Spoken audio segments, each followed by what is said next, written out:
Got it. All right, Okay, hi welcome. everybody. There you go. Take it over, Lori.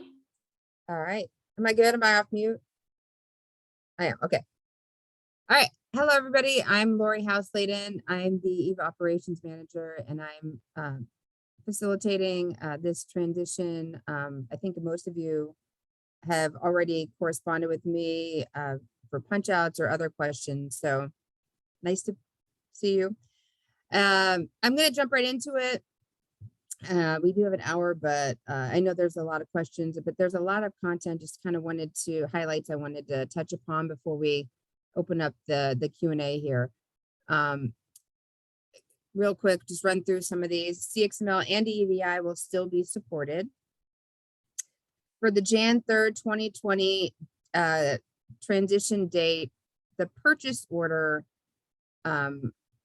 is what's going to be implemented on your end.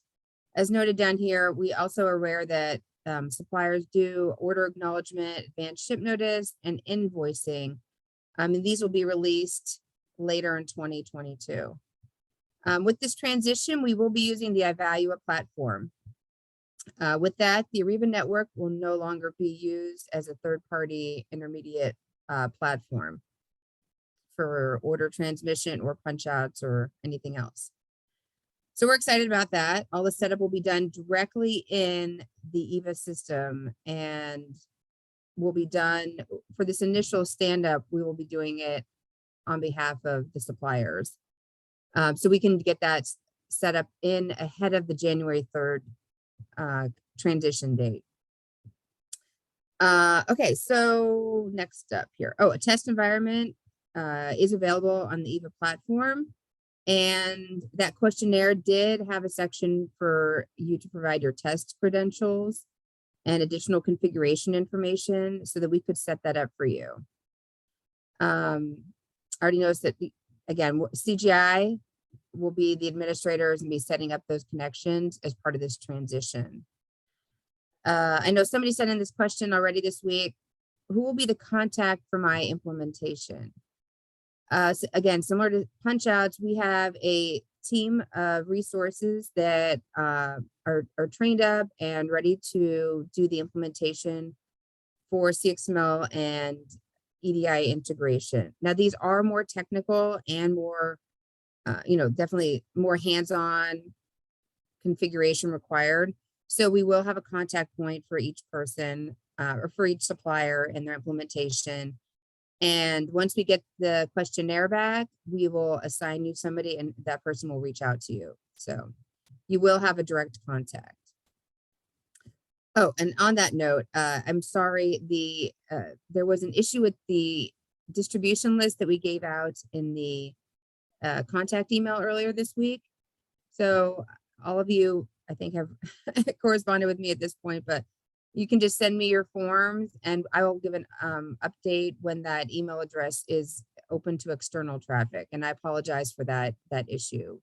I'm still following up to see if that's open yet. Hopefully it got opened or will get opened today. But if not, you can just use my email address, lori.houseladen@cgi.com. And I will have Kim send out a notification after this call, whichever way, once I figure out if it's open or not. We might just have to use mine for now. Okay, back to this list. The next question, extrinsics. The good news is we are not requiring any extrinsics to be processed by your ERP right now. So that's similar to what is happening now, even though they're being transferred over by default by the Ariba network. They're not actually, we do not require any processing.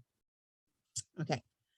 Next, punch out related. How does punch out information transmit through to the ERP? This came up, supplier part auxiliary ID is used by the punch out sites, and that does carry forward through to the order CXML. Okay. And then, okay, next question. CXML PO, can you please send a sample and specs? Absolutely. We were just confirming a couple things and doing a mock-up, but we will have that today to send out. New ship codes. Can you send the spreadsheet of old Ariba codes and the new CGI codes in their ship to address? Absolutely. That we know that suppliers do use that. We had already mentioned that to Punchout suppliers. So if you need it for testing, the test codes are going to be different than the production codes. So we will give you whatever you need for the test setup. And then once that data is available in production, targeting mid-December, we will have those new eValuate codes. And we can send that a dump of that file over to you all. That's expected and not a problem at all. Oh, this was a good one. If the CXML setup is not working fully at go live, what's the plan? Again, we're really trying to get everybody set up ahead of time. Even though the configuration is on the supplier end and through the application, we administrators are going to be going in ahead of time and doing that setup so we can hit the ground running and try to verify any connectivity by doing the test site setup and getting that configuration in ahead of time. If for some reason there is an issue and it can't connect, the new eVA platform has the supplier portal integrated with the orders. And so there is an online, through the online portal, you can actually access all your orders now. And it's like a seamless tool. There's not the Ariba network go between and a separate registration. So that would be the fallback to actually go into your account and view your orders. They're still going to be there regardless, even if the transmission fails. So that is the best way as we're transitioning and verifying to, ensure that you're getting all your orders and there's no issues. And again, we have a team that is going to be looking at these and watching and working with you on this. So you will not be alone flailing around in the system trying to make sure you get all your orders. Okay, one additional note here for EDI integration. EDI does require a lot more back and forth and configuration. And we do recognize that. And if you are an EDI supplier, we will take that into account. We do understand that there will be more time allocated and needed to get that set up going. So I just wanted to send that note out. That was on the initial email that the Commonwealth sent out earlier this week, but I just wanted to remind everybody here that there is additional configuration. One thing noted is the AS2 certificate and some other related details. So again, just more coordination, more fun to have. So at that, We'll go ahead and open it up. Yeah. Oh, what was I'm sorry, that? go ahead. I was going to say, did you want to open it up to additional questions? Before I do that, I wanted to. I wanted to actually show you all, just to give you an idea of. I'm actually in one of our test sites, and I just pulled up a test supplier before we got on the call here. And this is what we're going to, just to show you the configuration and just how easy it is, but what we're going to be doing and why we asked those for the specific information that we did on those questionnaires. So here I'm just in as a test supplier and a test environment for the new EVA platform. And under the P2P information, there is a interface enrollment tab. And this is where all the connection information. So, we'll be selecting purchase order type and then filling in the test or prod, obviously. And then, but you can just get an idea of the connection information, why we were asking for that information.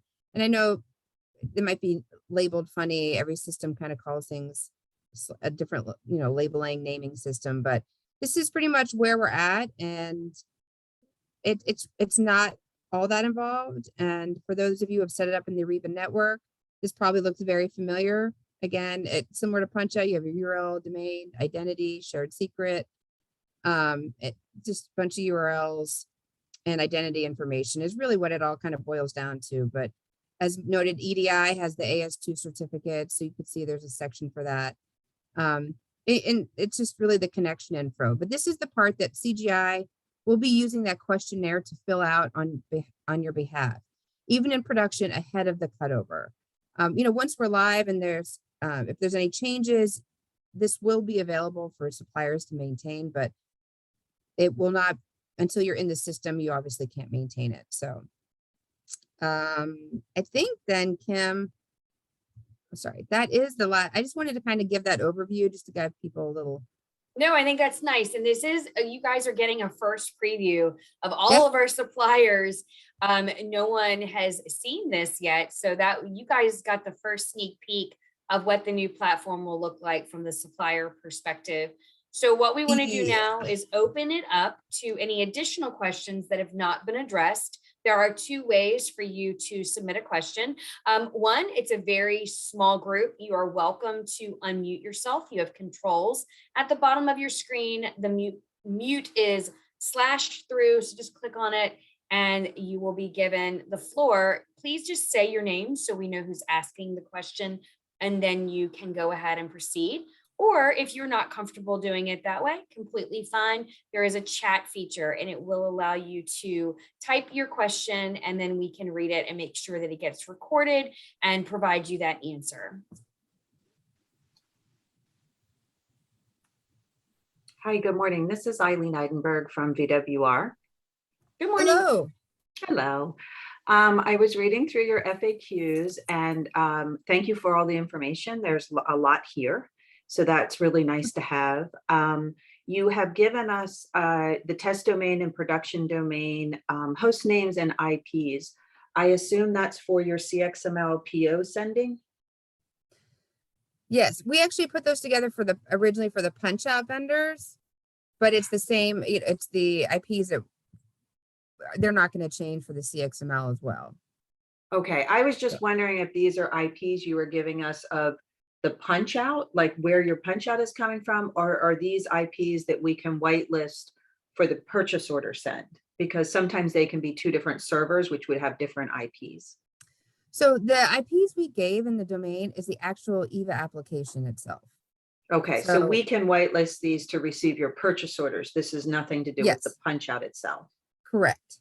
This is, yeah, it was for, yeah, this is where we're hosted and where we're getting any traffic from EVA is going to come from. Okay. Yeah. All right. Thank you. I have one more question since I Sure. have. So invoicing, it mentions that that is not part of this phase that you're doing. Will we be allowed to email the invoices to the billing departments? I think that's the plan. I will take a note. I mean, that's on the business end and I'm on the technical side. Kim, I believe that's the plan. Yeah, so there's actually in the new platform, and it'll be part of just the general training assets that are created. We've got a lot of different training, which are self-guided videos that will show you how to do certain aspects. One of the things that the new platform offers is the ability for all of our suppliers to access their orders directly from their account. So there's not a dependency on having that separate Ariba account.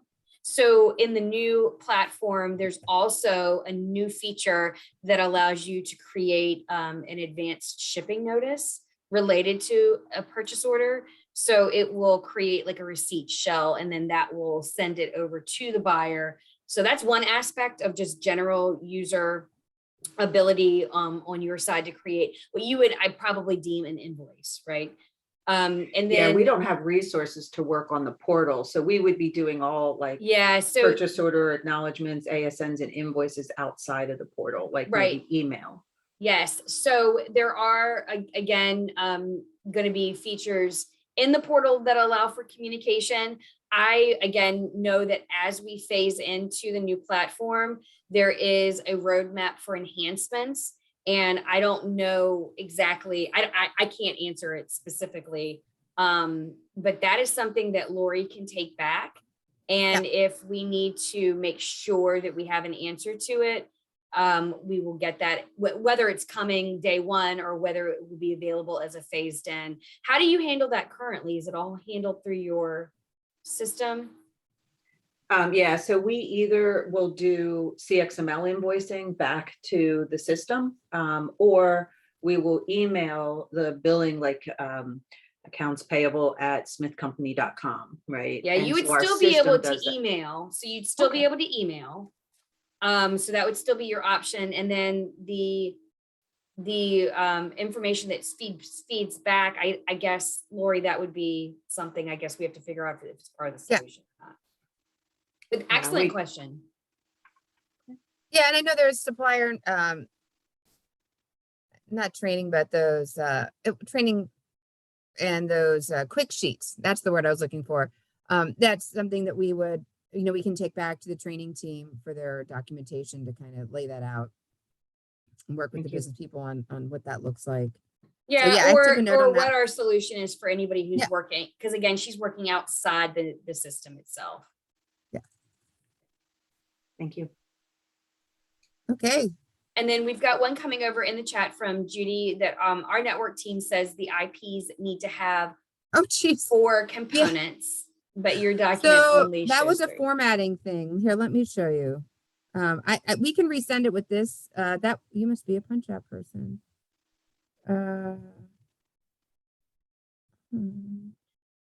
Thank you. Here we go. I'll add this to the chat, but pretty much we found that when the bullet point was put on, it trimmed off the leading IP. So I apologize for that. We fixed it, but I don't know if we ever sent that out. Nothing has been recommunicated. So this will be something if you want to put it in the chat. And then of course, Yeah. this FAQ document along with this playback will be circulated, not just for those in attendance, but for everybody that was part of the communication. So we will make sure that that gets These should look circulated. much better. So I fixed these and updated the FAQ for punch outs, but I'm not sure if we ever did send that out. But anyway, we will get those over on the FAQ that we send out for this effort. Good question. Right, was that the only one that we made? Yes. Oh gosh, you gotta love formatting, right? And we are moving 100 miles an hour, just full steam ahead to get this transition to be as successful as possible. So thank you for helping us find what we might have inadvertently great, left off. I mean, we got that feedback, within a couple of days of sending that out, which means that people were reaching out to their network team. So I loved it. And that you're reading, so thank you. Right. Yeah. What additional questions are there? And there may not be any, which is completely fine. I will say while you're thinking about it, if you do have follow-up questions, we exit and you think of a question, you can always email it to the email where you're sending your form, and that goes directly to CGI. So will it be credit card and non-credit card orders? Yes.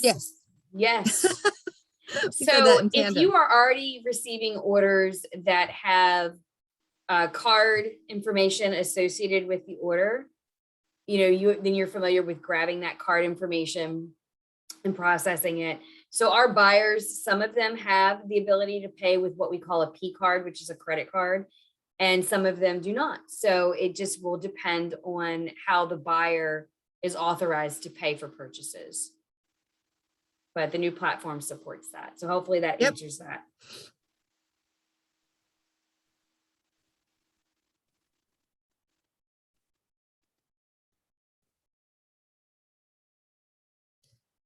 And while we're waiting for other questions, I figured I would just pull up. I mean, this is the sort of summary information, but if anybody had questions about the form, gotta love the color formatting. I love a good bright yellow. That's to point out how the EDI does have some additional configuration, but really this form for anybody who does punch out and has seen the punch out form, it looks very similar. There's just a few more fields that we have on here. So if anybody has any questions, I figured I'd pull it up, and if anything triggered, really, I think the only thing that's different is this delivery URL, but it looks pretty similar to me. Okay. Well, it doesn't seem that we have any additional questions coming in, and which is fine, which is great. It actually means that we have done a great job of communicating and giving you enough resources to be able to do what it is that you need to complete So again, just reminding you about the deadline for submitting that questionnaire and making sure you get it to CGI, which will go directly to that email address that was provided in the initial communication. And Lori, remind me again, we need these back by what's the cutoff date? We had targeted Monday. We wanted a quick turnaround because of the holiday. And Okay. if it gets delayed, that is absolutely fine. We know some people need some, whoever implemented their site, they might need some technical assistance or third party person to help them fill that out. We understand that. If it's delayed, you can let me know so we know that it's coming. And it's really just helping us to assign resources. So, the sooner the better. But we understand that Monday might not be feasible for some people. So there is a holiday, but the sooner the better, so we can get your test credentials set up and we can get some transactions tested and going through. Wonderful. So after this call, by end of today, we'll send out the FAQ. I'll add the IP address information. I will confirm the email distribution list is working now for external emails. If not, again, you can always find me. I gave my email here in the chat. And I think, again, most of you have communicated with me because of Punchouts already. So, yeah, and so we can have that going out. And then we just have a couple other questions, the invoicing to follow up on. Okay. And it appears that we don't have any additional questions. So what we will do is go ahead and conclude this meeting. Thank you guys for taking time to join us. I'm glad we could roll through the information rather quickly and give you back 30 minutes of your day. So we will follow up with a playback of this session as well as the FAQ. And then again, if you have any additional questions, you are going to follow up with CGI directly. So just thank you for your time and attendance. And Lori, thank you for providing all the great information and the question and answers to the questions. Sure, it's a team effort. That's right. All right, guys, have a great rest of your day. Happy Friday. Thank Bye, you. guys.